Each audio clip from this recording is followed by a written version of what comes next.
Bienvenue sur ATech. Aujourd'hui, nous vous emmenons faire un voyage au cœur de l'innovation militaire du XXIe siècle. Pendant des décennies, le ciel était dominé par quelques noms. Des géants. Boeing, Lockheed Martin, Dassault.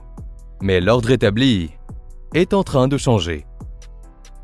De la Corée du Sud, un nouveau prétendant s'envole. Un chasseur que beaucoup considéraient impossible. Trop cher, trop complexe. Mais aujourd'hui, il est une réalité. Son nom, le KF-21 Boramae, le faucon coréen. Et il ne se contente pas de voler. Il rugit. Et son rugissement est en train de faire vibrer les fondations de l'industrie aéronautique mondiale. Est-ce possible ? Qui est vraiment ce nouveau joueur qui fait trembler les grandes puissances ? Les réponses dans cette vidéo. C'est parti ! L'histoire du KF-21 ne commence pas sur un coup de tête. Elle est enracinée dans une réalité géopolitique complexe et exigeante. Entourée de puissances militaires grandissantes, la Corée du Nord imprévisible, une Chine aux ambitions décuplées et un Japon qui réarme discrètement, la Corée du Sud ne pouvait plus se contenter d'être un simple acheteur d'avions étrangers.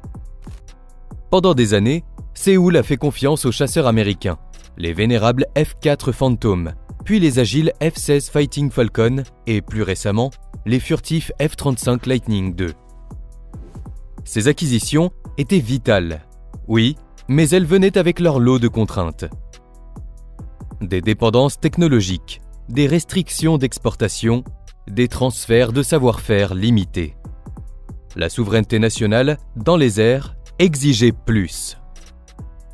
C'est ainsi qu'en 2001, le concept du KAI-KF-X a commencé à prendre forme.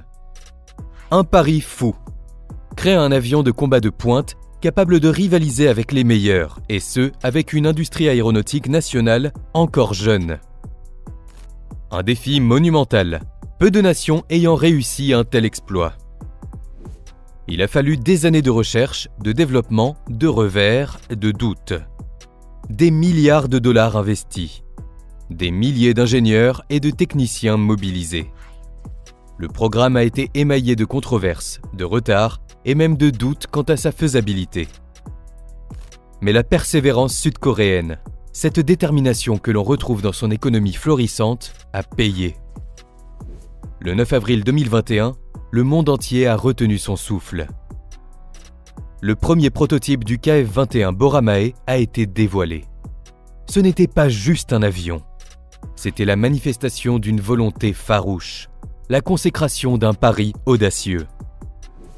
La Corée du Sud entrait de plein pied dans le club très fermé des nations capables de concevoir et de construire un avion de chasse de nouvelle génération.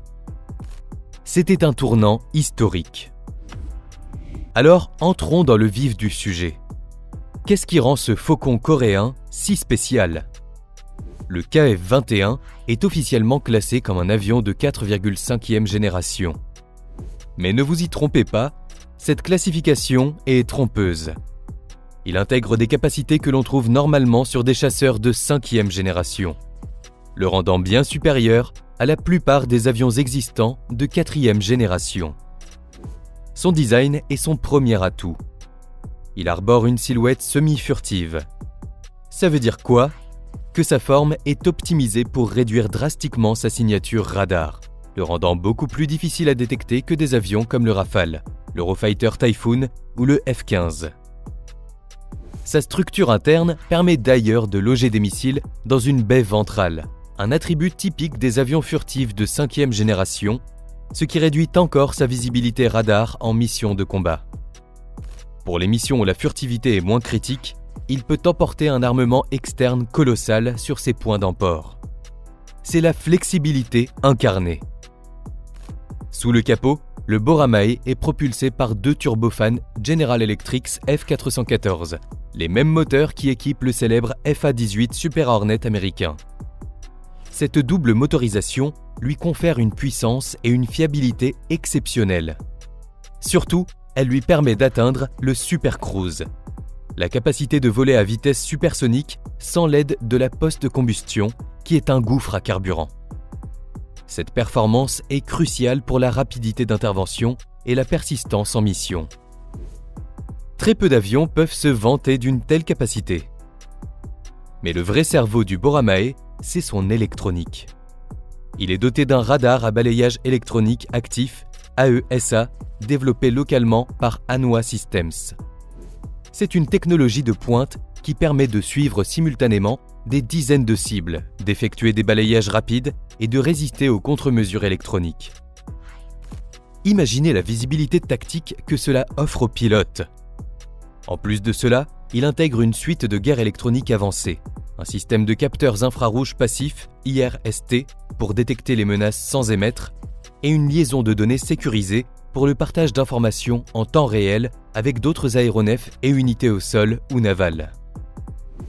C'est cet ensemble de technologies largement développées en Corée du Sud, radar, suite de guerre électronique, logiciel de vol, qui fait la force du Boramae.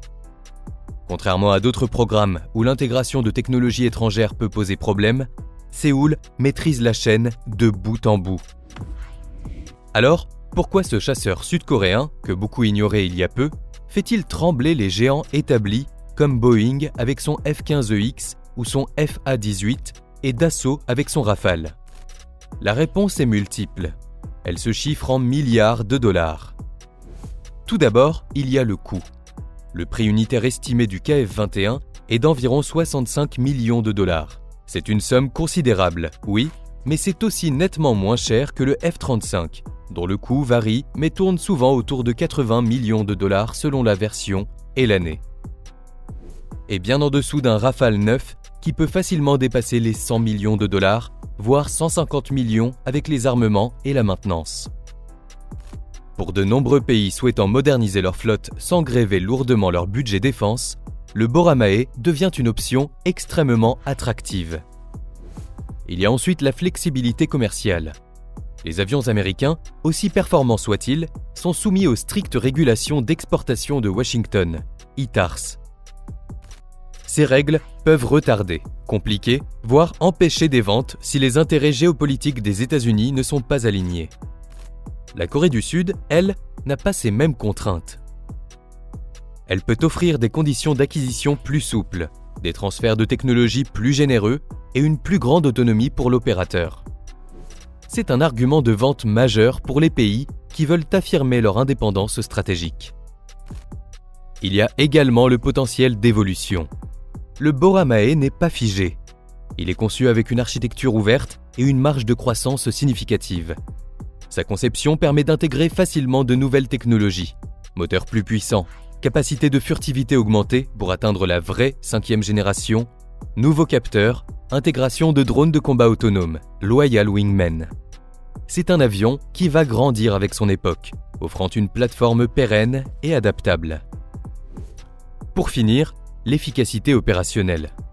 Pour de nombreux pays, un chasseur de 4,5e génération comme le Boramae, moins coûteux à acquérir et à opérer qu'un F-35, mais doté de capacités avancées, semi-furtivité, supercruise, AESA, représente un excellent compromis entre performance et budget. Il peut compléter ou remplacer des flottes vieillissantes de F-16, de MiG-29 ou de Mirage.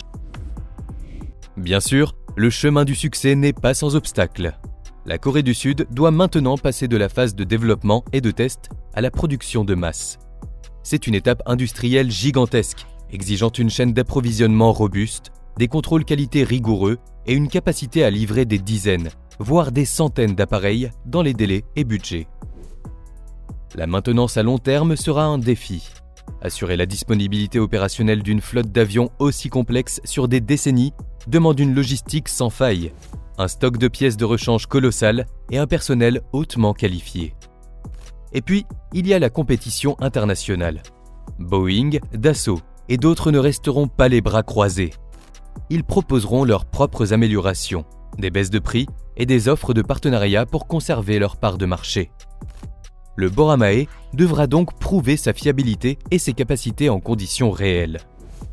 Un processus qui prend du temps, car, qu'on le veuille ou non, la confiance des acheteurs ne s'acquiert pas du jour au lendemain. Au-delà de l'avion lui-même, le KF-21 Boramae est un symbole. le symbole d'une Corée du Sud qui n'est plus seulement une puissance économique et technologique civile, mais aussi un acteur militaire et stratégique d'envergure. Il renforce l'autonomie du pays face aux menaces régionales, lui donnant les moyens de défendre ses intérêts sans dépendre entièrement de ses alliés. Et vous, que pensez-vous de ce chasseur sud-coréen ? Est-ce qu'il fait vraiment le poids face à ses adversaires américains et occidentaux ? N'hésitez pas à partager vos réflexions dans les commentaires ci-dessous.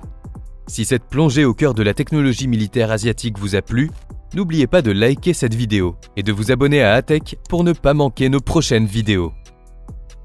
À bientôt!